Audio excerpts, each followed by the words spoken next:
నమస్తే and welcome to hit TV.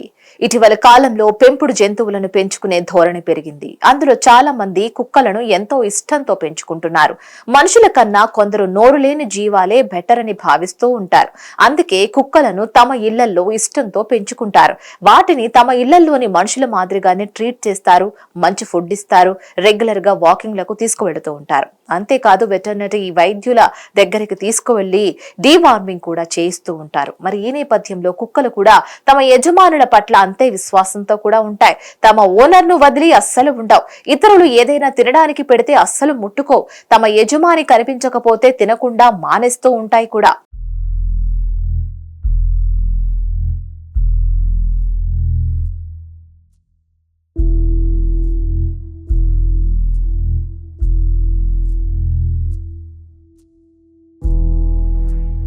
అలా మనుషులకు కూడా చాలా అటాచ్మెంట్ ఉంటుంది పెంపుడు జంతువులతో పాటు.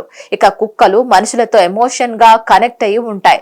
మరోవైపు కుక్కలను పెంచుకోవడం వల్ల మన శరీరంలోని ఒత్తిడిలు, అనేక రుగ్మతలు కూడా తగ్గిపోతాయని కూడా నిపుణులు చెబుతూ ఉంటారు. కానీ సునకాలను పెంచడంలో మాత్రం కొన్ని జాగ్రత్తలు తప్పకుండా పాటించాలని సూచనలు చేస్తూ ఉంటారు. ఈ క్రమంలో కొన్నిసార్లు కుక్కలు వింతగా ప్రవర్తిస్తూ ఉంటాయి. బయట వారి మీద కాకుండా ఇంట్లో వాళ్ళ మీద కూడా దాడులకు పాల్పడుతూ ఉంటాయి. ఇలాంటి కోవకు చెందిన ఘటన ప్రస్తుతం వార్తల్లో నిలిచింది.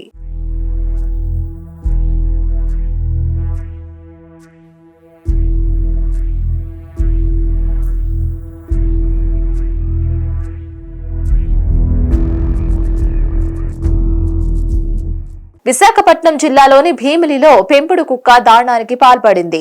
నరసింగరావు తన ఇంట్లో కొన్నేళ్లుగా కుక్కలను పెంచుకుంటున్నాడు. ఈ క్రమంలో ఏమైందో కానీ కొన్ని రోజుల క్రితం నరసింగరావును, ఆయన కుమారుడు భార్గవ్ను వారం క్రితం వారి పెంపుడు కుక్క కరిచింది. భార్గవ్ను ముక్కు మీద, నరసింగరావును కాలిపై కరిచింది. ఇదిలా ఉండగా ఈ ఘటన జరిగి 2 రోజులకు కుక్క తీవ్ర అస్వస్థకు గురైంది. వెంటనే వారు అప్రమత్తమై యాంటీ రాబిస్ ఇంజెక్షన్ తీసుకున్నారు.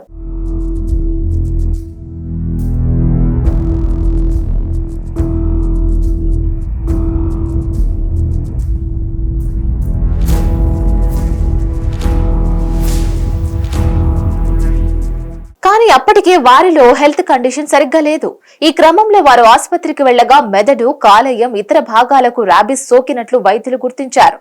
ఈ క్రమంలో చికిత్స పొందుతూ తండ్రి, కొడుకులు మరణించారు. ఈ ఘటన మాత్రం స్థానికంగా తీవ్ర కలకలంగా మారింది. కుక్క కరవగానే గ్యాప్ ఇవ్వకుండా యాంటీ రాబిస్ తీసుకుంటే ఇలాంటి పరిస్థితి వచ్చి ఉండేది కాదని వైద్యులు చెప్పినట్లు తెలుస్తోంది. పెంపుడు కుక్కలకు కూడా క్రమం తప్పకుండా డీవార్మింగ్, వ్యాక్సినేషన్ చేయించాలని కూడా వైద్యులు సూచిస్తున్నారు. మరిన్ని అప్డేట్స్ కోసం stay tune to hit TV. Hit TV app ని డౌన్లోడ్ చేసుకోండి. ఇందులో short news, live news, entertainment movies అన్ని అవైలబుల్ గా ఉన్నాయి. Please download hit TV app. Hit TV app. Hit TV app ని ఫ్రీగా డౌన్లోడ్ చేసుకోండి.